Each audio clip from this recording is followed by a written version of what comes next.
I'm not sure how many of you folks caught Steve Daines addressing the U.S. Senate last week about women's reproductive health care. I'll share a little bit of that with you. You know, I spend a lot of time with students who come from our states. We all know that. We see the kids when they come, they tour us. We'll have junior high kids, sometimes grade school, high school students, from small towns, medium towns, large towns from our states. So these Montanans that come into our office. Okay. How is Daines engaging these students who come all the way to Washington to learn something? And I love just taking questions from the students.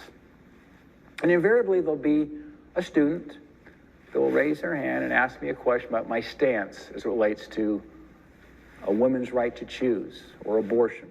I'm going to interject right here and just remind folks that Montana voted to enshrine abortion in our Constitution in 2024. In fact, more people voted for the ballot initiative CI 128 to enshrine abortion in our Constitution than voted for Steve Daines in 2020.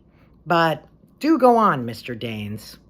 I think sometimes it's best for us to collectively kind of give some thought to how do you answer that question. So what I ask them is, how many of you have a smartphone? And most every one of those students has a phone. So let's just do a thought experiment here. Go to Google and type in 15-week baby, 15-week baby. And then touch on the images link on top. And let's talk about what we see there. Okay, let's Google that.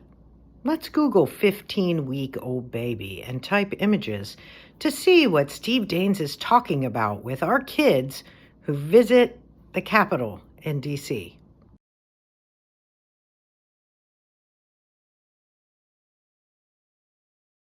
And let's talk about what we see there. And of course, the students, there's not a lot more said at that point. It's silent. I've done this many, many, many times because I just ask a basic question. Let's just have a debate. Is that life or not? If we were NASA scientists and the Mars rover lands on Mars and that image was projected back to a group of PhD scientists and literally rocket scientists, would they conclude that's life or not?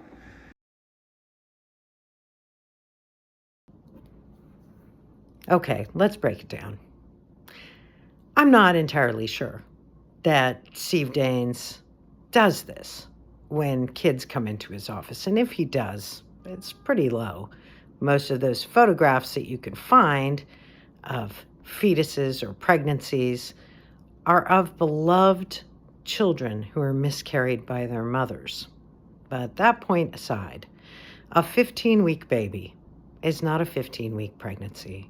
It's not a 15-week fetus even, because at 15 weeks, so many complications can occur for a woman who's pregnant.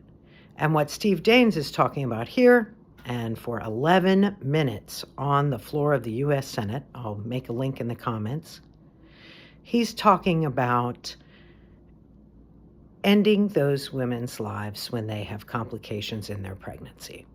This is real women who are living, breathing, speaking, have families, and are pregnant, yet find for some reason their pregnancy is not viable.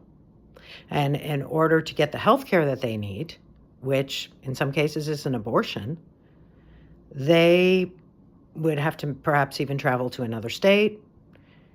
If abortion is outlawed in America, what are they going to do? I'll tell you, they'll die. We've already seen this in states that are enacting really draconian abortion bans. And this is what they want to do across the nation. So my job is to stand up for Montanans.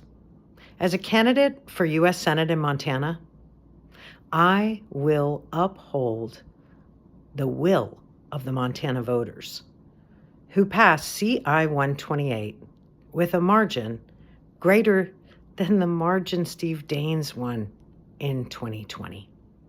CI 128 can beat Daines, and did beat Daines, and so will I.